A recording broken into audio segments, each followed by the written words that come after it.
just one last thing. My point about sports is we fought 2 world wars, and during all that time, despite how we had to sort of marshal our efforts in terms of factories and everybody kind of pulling together to support our war effort, we still played baseball.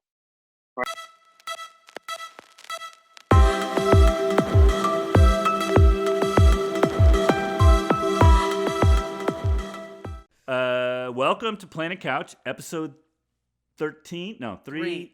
Episode 3. Yeah. We've got a special episode today because we have our first Guest. and our first. Well, Eva has been our guest, but she's basically become. She doesn't count. She's kind of one of the family. Kind of. Yeah. Being your Wait, sister. What? Kind of. Guest. We have a guest via Zoom. And not only is our guest coming from us remotely, he's coming remotely from 11 hours away by time zone. Yeah. He's in... Anyone? Oh, me. Vietnam. I think he's in Saigon. I'm not positive. Yeah, he must be in Saigon. So this is my friend, Henry Nguyen. Henry Nguyen. I met him in like 4th grade, and he's a good friend of mine. We had maybe 4 or 5 of us. We're pretty tight, and I went to high school with him. And you then said you went over to his house to play Doom. He played Doom. I don't think at his house, but he came to our house. Yeah, we would go to each other's houses. We would ride bikes to each other's houses. We went to the same middle school, same high school, and then we were on opposite coasts for college. He went to Harvard, and I went to Harvey Mudd, which is not quite Harvard. But we kept in touch. We drove across country once. And he's just a really good friend of mine. He was the best man at my wedding, and he's a very successful businessman. I don't like that term, but he does a lot of things. He 2 of his biggest current things, I think, is McDonald's. He's like the exclusive McDonald's partner in Vietnam. Yeah. So he owns all the McDonald's in Vietnam. I think there's like 20 or I don't know how many. Yeah. And he started and owns part of a soccer team, LAFC. Los Angeles Football Club. And I've got this shirt. We went out to see the game, a game in, when was that, July? Oh, yeah, you didn't go to the game, but Eva and I went to the game, and maybe we can show a clip of that game right now. Well, let's show it on the whole screen, not just on the pillow this time. Okay. No, wait, let's do it on the pillow. Okay, sure. Give me the pillow. Here we go, 1 sec. Oh, yeah, put Henry's face right there. There, that's Henry Nguyen. Nguyen. Win. Nguyen. Win? Just win, like just win or lose. Win? Like Winston, Henry Nguyen. I didn't even think of that. Wins a ton. Yeah, wins a ton. And let's show a clip from the game too. All right, 1 sec, we got it. These are the fans, the super fans of LAFC, the 35-52, I think. It was an awesome game. It's an awesome team. It's an awesome stadium. And I'm only disappointed that you are not wearing any LAFC gear right now. Oh, yeah, I didn't have any All right, well, we're all set up now. We got the LAFC gear. So, yeah, he started the soccer team. It's doing really well. Unfortunately, the season is suspended. So, yeah, we recorded this interview with Henry the other day. I guess it was about a week ago, so a couple things he says are a little out of date, but just barely. So he mentions the Olympics, and that has now been postponed. And I think everything else is pretty relevant. Pretty relevant. It was a week ago, and he actually was kind of predicting or anticipating a lot of stuff that's going on now. And let's see what he had to say. Honored, to be the first guest of this marvelous podcast. I'm sure it's going to create some history. I'm excited hear you taking this up with your dad. It should be fun. Being able to take advantage of a medium like this and, be able to have a conversation, share thoughts, particularly in this day and moment where this is probably some of the best human contact we're going to get for a long time. So might as well enjoy it, even though it's virtual. Is it over there? It's a little after 10 p.m. So I think we're about, 11 hours ahead of Eastern time? Are you stuck in your house? Uh, You kind gotta of, speak yeah. up. I mean, we're, social distancing. The one thing about, biology and epidemics and viruses is that doesn't matter if you're this side of the world or that side of the world. Doesn't matter if you're American, Vietnamese, Chinese, Italian, Spanish. It'll affect us all the same way because we pretty much have human DNA. The funny thing for me, or I should say the thing that at least to compare notes, is we've been living this way for more than 2 months. This is our new normal. It's only actually really been in the past, I would say, week to 10 days or so that we've been on a very similar shutdown, I'll call it, that probably you're experiencing now. There had been social distancing, but, restaurants were still open.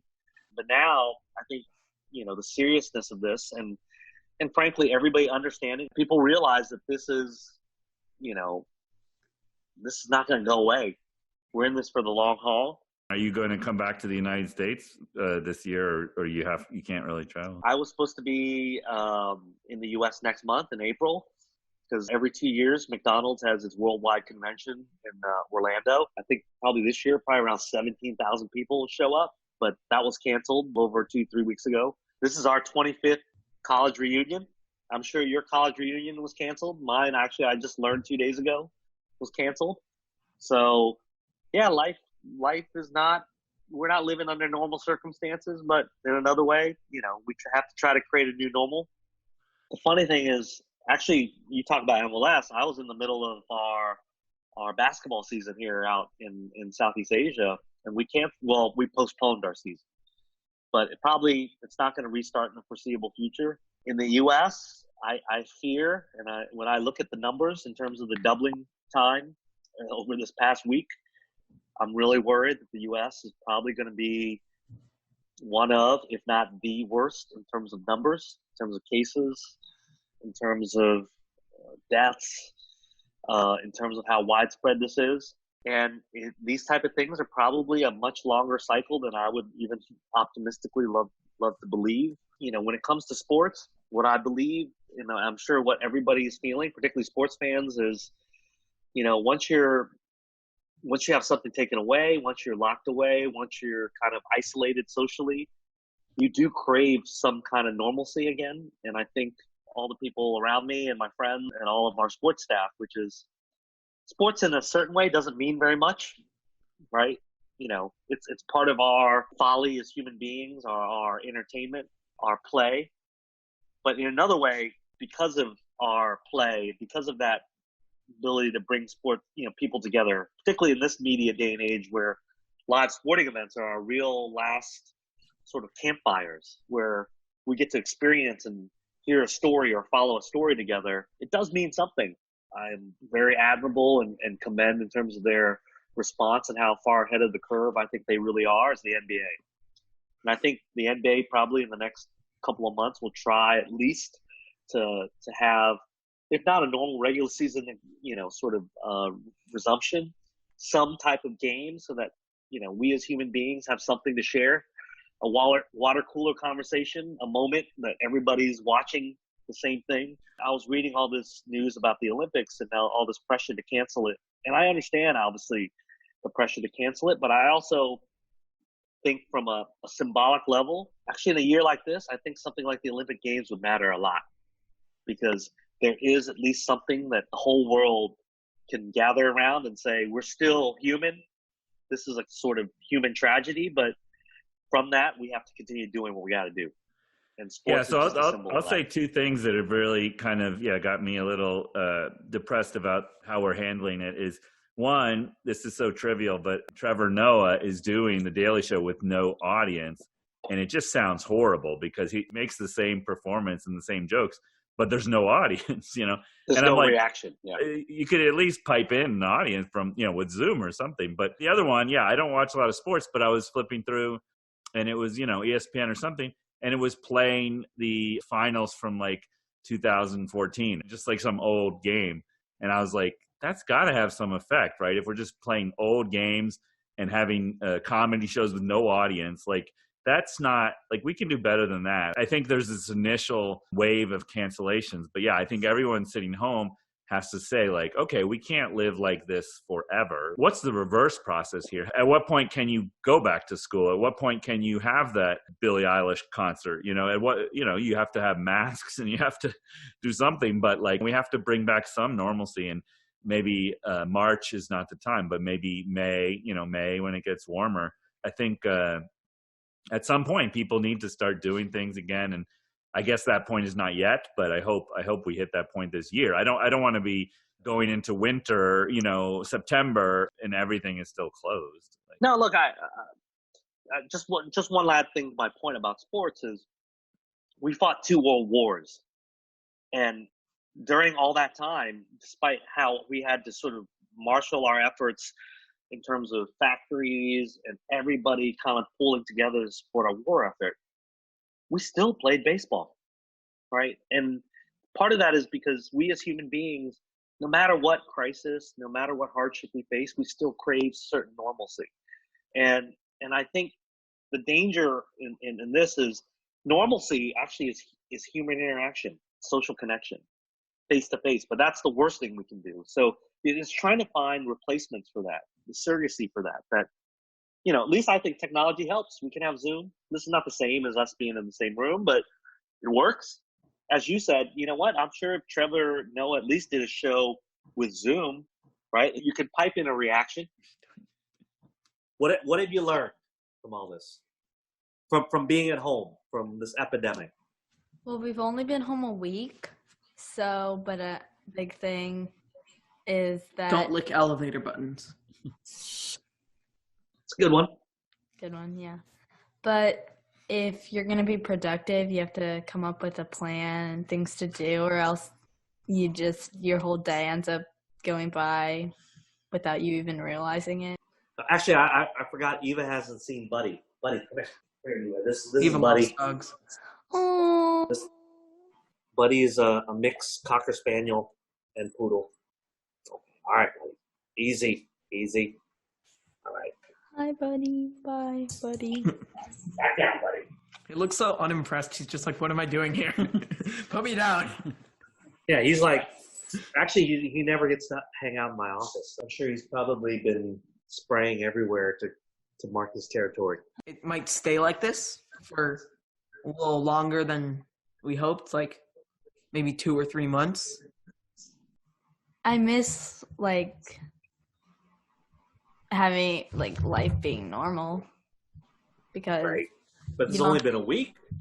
I know, but even when you're on break, you can still see your friends. And I think sports, because I did those every day for a couple hours or multiple ones sometimes.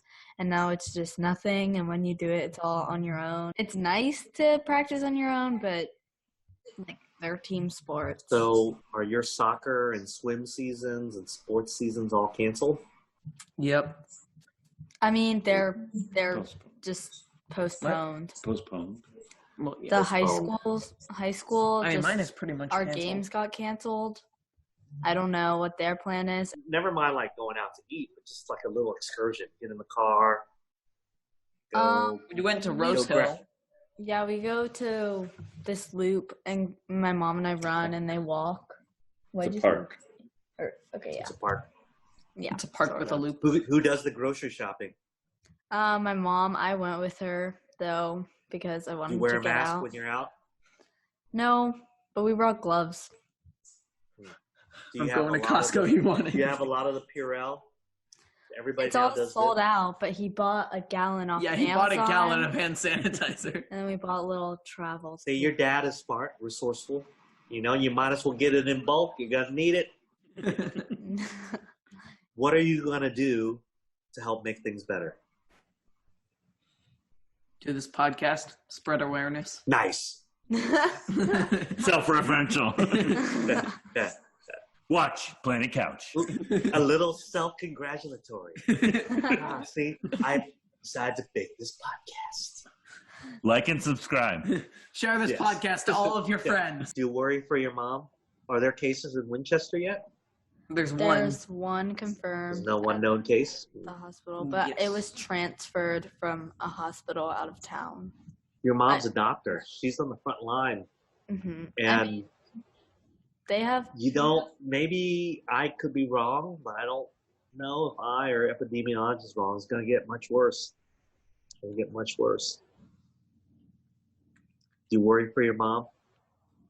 Yes, but they have procedures they have the telemedicine, they have, if Right. they think they're going to test someone, everyone gowns up and they test them outside. Yeah. And then our mom is really healthy, so if she gets it, she'll get sick, which is bad, but I don't think we're worried about. Crazy. School is indefinitely suspended in terms of in-classroom work, I'm guessing, right? Yeah. But despite that, I'm sure you still, well, maybe not quite yet. For me, I always remembered starting from around somewhere between 4, actually, no, I would say at 7 p.m., I would get the feelings of the Sunday night dread. Like, like the weekend's over, I haven't done any of my homework. Yep. Especially during the fall, I don't know. I don't think your dad was as big a sports fan, particularly the NFL, as I was. But the end of the second NFL afternoon game at 7 p.m., when that would end, then all of a sudden you'd hear that clicking clock of 60 minutes. That was like my moment of dread. Like, oh man, Monday's coming. It sucks. But I read somewhere it's a real phenomenon. So I don't know. Despite this day and age, are you still feeling the Sunday dreads? We can't hear you. We can't hear you. Can you hear us? Looks like we lost connection there, but Yeah. I remember that.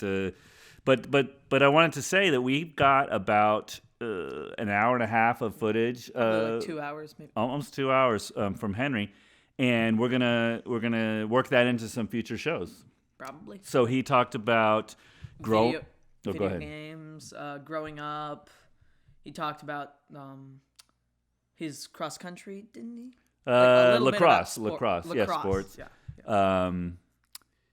He covered a lot of cool topics, and it was really fun catching up with him. I don't think I've really talked to him for an hour and a half, except in person. So to do that over Zoom was really cool. And we're gonna have more of Henry, and I think we're gonna have other guests. So I would like to have one of your swim coaches on. Yeah. I think that would be interesting. I think a lot of athletes are wondering what to do with no organized games and organized practice. Yeah. And maybe some more friends of mine, friends of yours. I'm not sure that would be very interesting. I think it would be interesting, but we'll see. So if people like this interview, if people want to see more of Henry, if people want to see other guests, like and subscribe, and we'll see what we come up with next. This is episode 3, and let's try to do episode 4 this week sometime. Okay. Hit the like and subscribe and comment in below. And you'll get a free t-shirt. I will select one among many to get a t-shirt. This just in. Uncle Henry is buying everyone a free t-shirt. I will send you Big Macs from Vietnam.